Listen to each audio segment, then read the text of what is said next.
Bonjour, alors aujourd'hui je vous présente The Little Oracle de Lo Scarabeo, le petit oracle. Je l'ai reçu il y a peu, il est sorti le 25 juin, donc c'est une petite boîte. Voilà. Derrière vous avez ceci, à l'intérieur il n'y a pas d'illustration. Vous avez avec un petit livret de la taille des cartes à peu près. Et dans ce petit livret, vous l'avez en plusieurs langues, dont évidemment le français. Alors, attendez. Non, même pas. Pourquoi je vous dis dans le français? Non, pas du tout. Vous l'avez en anglais, en italien, en espagnol, en portugais, et je pense que c'est thaïlandais. Voilà. Donc, j'ai choisi l'anglais, mais j'ai fait la traduction avec Google Traduction. Donc, cela vous dit que ce petit oracle est composé de 32 cartes et qu'il est dérivé du jeu français de piquet. Mais il est utilisé essentiellement pour la divination et non pas juste comme un jeu de cartes, comme c'était le cas au XVIe siècle. Il nous dit aussi que Marie-Anne Adélaïde Lenormand a utilisé ce jeu pour effectuer la cartomancie en combinaison avec un jeu allemand de 36 cartes et que ce petit oracle est ce qu'il nous reste avec seulement ces mots-clés pour nous guider. Ensuite, il nous parle de deux façons d'utiliser ces cartes. Donc, il nous parle en quelque sorte d'un grand tableau, mais de 32 cartes, c'est-à-dire que vous faites 4 rangées de 8 cartes. Vous allez avant ça choisir dans le jeu une carte qui va vous représenter, vous, en tant que consultant ou consultante. Et puis ensuite, vous étalez vos cartes, vous mélangez votre jeu, vous étalez vos cartes, vous faites 4 rangées de 8 cartes.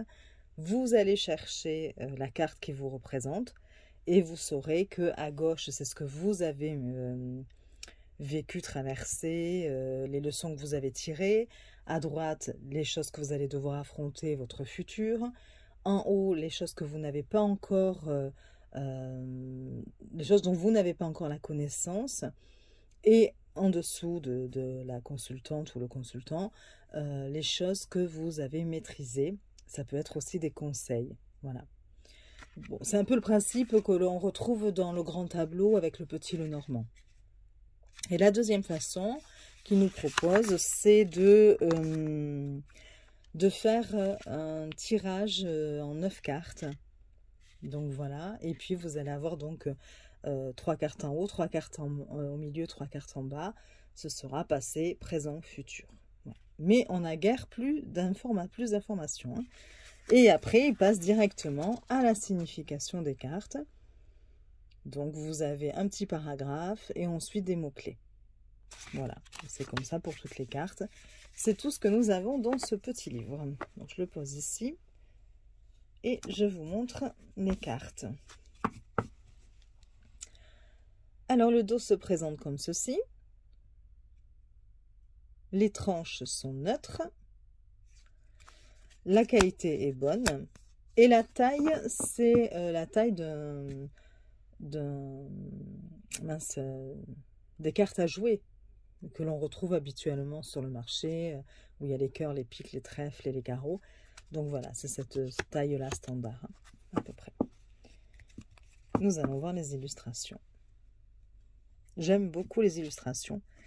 Après, en toute franchise, ce n'est pas très simple dans le sens où si on n'avait pas le petit livret avec les mots-clés, franchement, comme elles représentent toutes des personnages, c'est un peu compliqué de laisser marcher son intuition, voilà, de se fier à son intuition sans avoir un peu déjà l'idée de ce que le créateur ou la créatrice avait voulu transmettre dans ces cartes-là. Donc voilà. Vous avez donc le numéro de la carte, vous avez la carte à jouer ici, et en haut, vous avez un petit encart, là, avec un petit symbole, qui va venir donner soit plus d'informations par rapport à l'interprétation centrale, soit qui va venir confirmer, nous donner plus de détails, enfin nous aider justement à comprendre cette interprétation-là. Voilà. Donc si vous voulez, je vais prendre mes notes, je vais mettre ma traduction, en espérant que Google n'ait pas fait trop de couac dans la traduction. Et nous allons commencer. Donc ici, vous avez l'as de cœur. Voilà. Et il nous dit « Les amants se tenant près d'une clôture représentent la stabilité que l'on trouve en rencontrant l'âme sœur. » Dans le coin supérieur droit, se trouve un Cupidon qui souligne la bénédiction de l'amour du ciel. Et ensuite les mots-clés amour, connexion, projet d'avenir, nouvelles relations, amitié, bonheur. Le roi de cœur. Donc là, c'est la carte domination. Un monarque pose sa main sur un globe géant, montrant le contrôle sur son monde. Dans le coin supérieur droit se trouve un bélier qui incarne l'obstination nécessaire pour réaliser un tel contrôle, à la fois dans un sens négatif et positif. Les mots-clés, force, contrôle, leadership, bon conseil, confiance, sécurité. La reine de cœur, c'est la patience. Une reine dans son jardin entourée de plantes à fleurs signifie un état de calme et de contrôle perpétuel. Dans le coin supérieur droit se trouve un taureau gris symbolisant la fertilité et la longévité. Les mots-clés, tolérance, gentillesse, ouverture d'esprit, compassion, tempérance, équilibre. J'espère que vous la voyez bien, que ce n'est pas flou. Le valet de cœur, qui est le contrôle. Le soldat diligent contrôle son environnement avec son armement prêt à l'emploi. Dans le coin supérieur droit, deux personnages en pleine discussion suggèrent qu'une confrontation verbale pourrait être la seule voie à suivre. Les mots-clés, opinion forte, pouvoir, management, vigilance, empressement, détermination. La justice pour le 10 de cœur. L'érudit est assis seul avec son rouleau de preuves, contemplant son éthique et ses devoirs. L'illumination est recherchée dans la solitude. Dans le coin supérieur droit se trouve Zeus avec une main pleine d'éclairs, prêt à frapper avec inspiration. Les mots-clés, équilibre, loi, lumière, bon jugement, fortune à venir, récompense pour un travail acharné. Vous avez ensuite, hop, je passe à la page suivante, la prévoyance, avec le 9 de cœur. L'agriculteur ne saura jamais ce que les saisons apporteront, mais son expertise guide sa plantation alors qu'il prépare les champs pour la croissance future. Dans le coin supérieur droit, la femme, habillée de rouge avec un paon, nous avertit d'être attentifs lors de la planification de l'avenir. Les mots-clés, planification, en train de préparer, préparation, souhait exaucé, rêve devenu réalité, effort récompensé.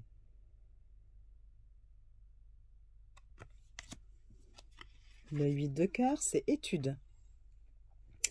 Un jeune homme assis se concentre sur le livre ouvert dans sa main, absorbant attentivement les connaissances, jamais maître, mais toujours étudiant.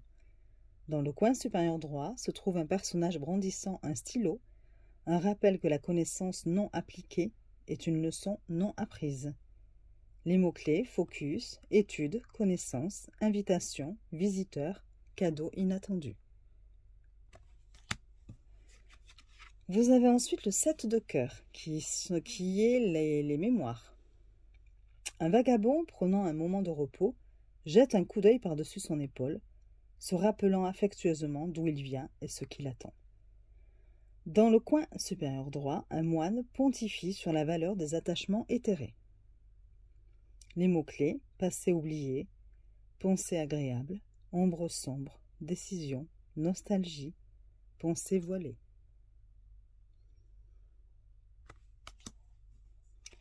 Nous passons au trèfle. L'as de trèfle, la convalescence. Accepter les soins des autres aide à récupérer rapidement en cas de besoin.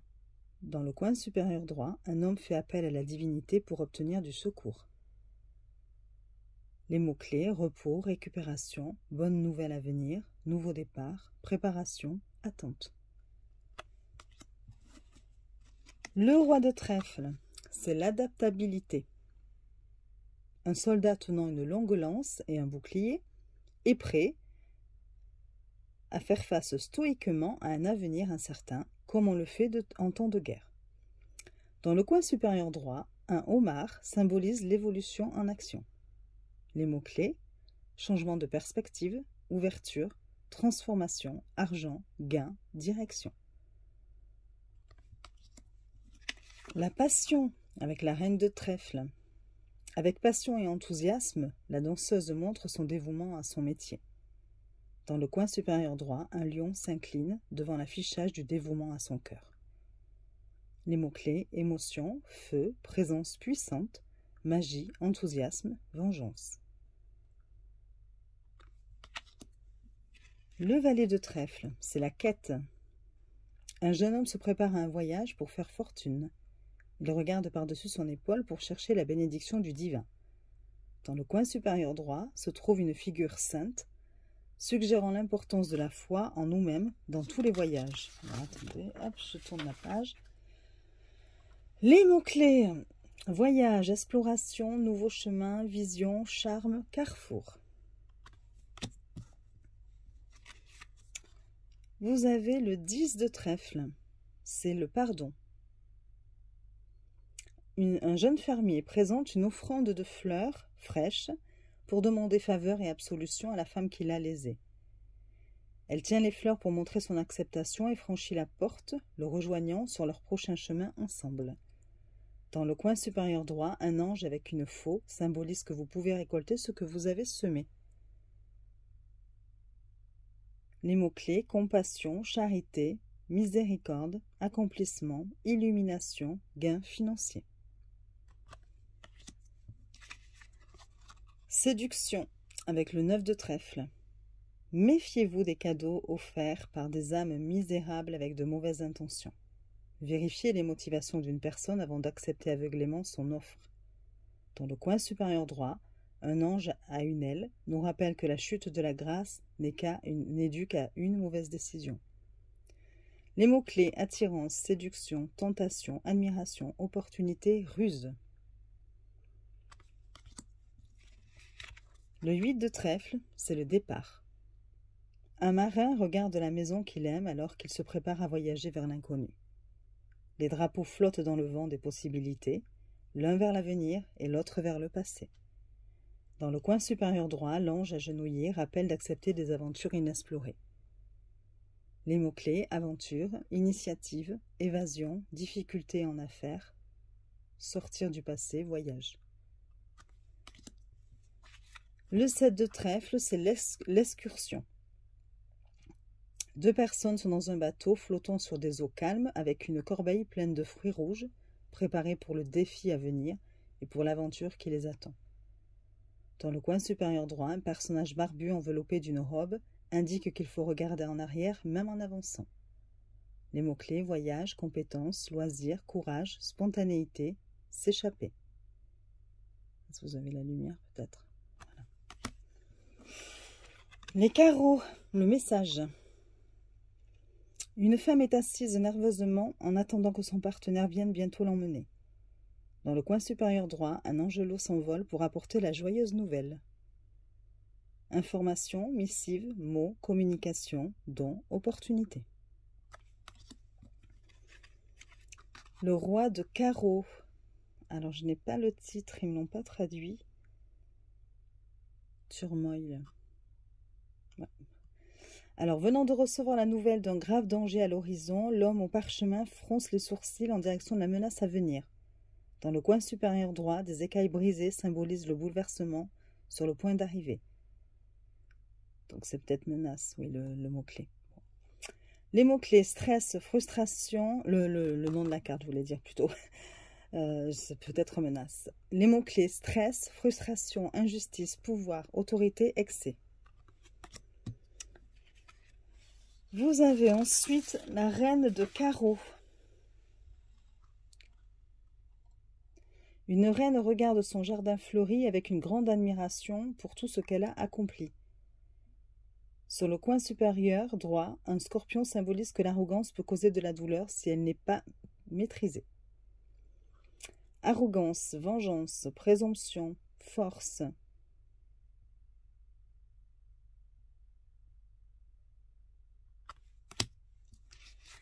Ensuite, vous avez le valet de carreau, c'est l'indépendance.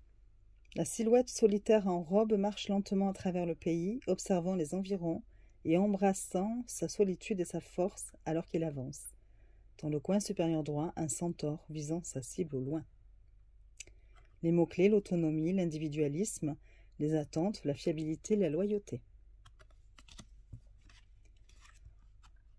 Le 10 de carreau, c'est la jalousie. Une querelle d'amoureux semble venir de se terminer et l'homme a tourné le dos à son amour, visiblement frustré par la tournure des événements. Dans le coin supérieur droit, un guerrier avec lance et bouclier regarde vers le bas comme pour se protéger des paroles blessantes. Les mots-clés ressentiment, frustration, douleur, rassemblement social, humiliation, problème d'argent.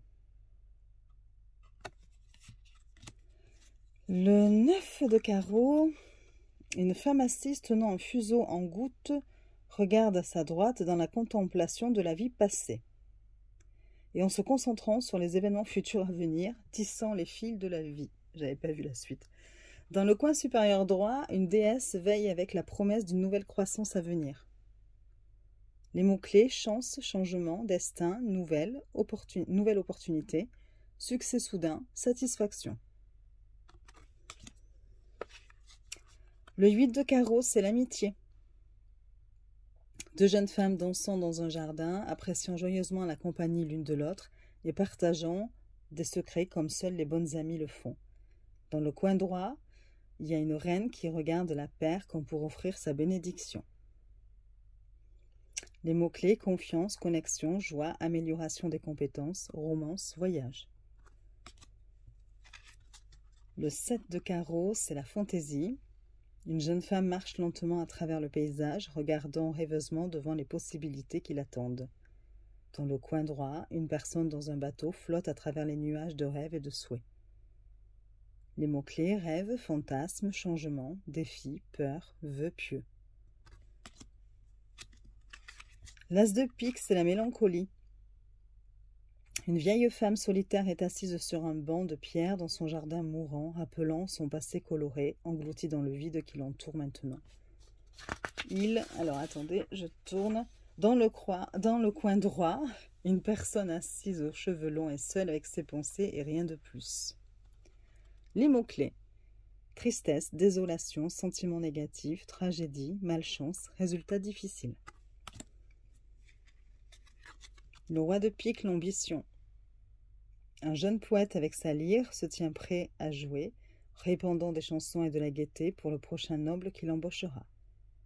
Dans le coin supérieur droit, un capricorne surgit d'excitation. Les mots-clés, inspiration, désir, initiative, motivation, intelligence, force de caractère. Dame de pique, sévérité. Une femme avec une épée dans une main et une tête coupée dans l'autre, montrant au monde ce qui se passe quand on dit des mensonges et qu'on se fait prendre. Dans le coin droit, une personne est assise avec un vase avec de l'eau qui coule, indiquant que le flux de la vérité est la meilleure voie à suivre. Les mots-clés, opinion forte, pouvoir, force, vérité, arrêt, résiliation. Le valet de pique, c'est l'inconstance. Une femme contemple la plante qu'elle tient dans ses bras, incapable de comprendre comment elle a poussé dans un endroit où elle n'aurait pas dû être, et incertaine de ce qu'elle va récolter ensuite. Dans le coin supérieur droit, des poissons rouges nagent dans une eau, je sais pas, nous rappelant les changements auxquels nous sommes confrontés quotidiennement. Les mots-clés. Changement, instabilité, inconstance, irrégularité, impermanence, trouble. Le 10 de pique. Deux soldats, c'est la rivalité, je crois, parce que ça n'a pas été traduit. Oui. 2 soldats regardent par-dessus une falaise, se préparant à se battre pour ce en quoi ils croient et ne se souciant pas des autres dans le monde. Dans le coin supérieur droit, Mercure supervise leur action de siège avec approbation. Les mots-clés: choc, conflit, combat, croyance, chagrin, faim. Le 9 de pique, croissance. Une femme portant un bébé sur son dos et avec son jeune fils à ses côtés quitte les terres arides et sans feuilles pour chercher de nouveaux chemins et de nouveaux endroits où s'installer. Dans le coin supérieur droit, un soleil brille de 1000 feux pour les guider sur leur chemin. Les mots-clés: chemin, nouveauté, mouvement, répétition, obsession, effort. Le 8 de pique, c'est la stabilité. Le noble bien habillé regarde la terre et s'émerveille de tout ce qui est devant lui, fermement à l'aise dans la connaissance qu'il est maître de tout ce qu'il voit. Bon, la traduction... Dans le coin supérieur droit, une femme se détend dans un lit de nuages flottant sereinement. Les mots-clés: certitude, sécurité, fiabilité, inexorabilité, vigilance, danger. Et enfin, le 7 de pique, c'est la non-conformité. Un amoureux, entouré de ses admirateurs qui le regardent avec convoitise, sourit alors qu'il profite d'une vie d'auto-indulgence. Dans le coin supérieur droit, un porte-drapeau arbore fièrement une bannière qui symbolise son style de vie. Les mots-clés: bohémianisme, je ne savais même pas que ça se disait, excentricité, non orthodoxe, obstacle, confiance, aliénation. Voilà. Bon, j'espère que ça n'a pas été trop long de vous lire tout... Enfin, que ça n'a pas été trop long à écouter pour vous, de lire un petit peu toutes les interprétations, mais j'avais envie que vous voyiez un petit peu ce que ça proposait. Voilà. Donc, un mignon petit jeu quand même, hein, de bonne qualité. C'est un jeu 32, quoi. Voilà. Bon. Je vous souhaite une bonne journée. Je vous dis à très vite. Si ça vous a plu, vous pouvez mettre un petit like, ça fait toujours plaisir. Un petit commentaire, je vous répondrai. Et si vous voulez vous abonner, c'est avec plaisir aussi. Bonne journée, à très vite. Des bisous.